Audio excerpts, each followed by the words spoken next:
gumagamit lang ako ng gamit ng music kahit hindi pa ako license na gumamit ng music. So, ang ending po ay, ayan, marami akong copyright na music. So, halos lahat ng video ko ay may copyright.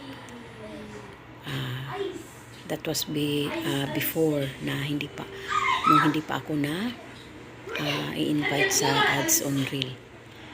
Pero ngayon na-invite na ako sa ads on reel kahit papano. Hindi na ako nagkakaroon ng copyright.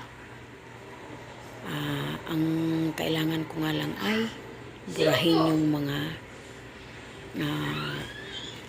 nakaraang mga video ko na may copyright.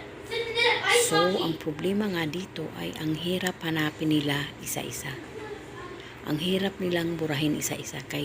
Kailangan mo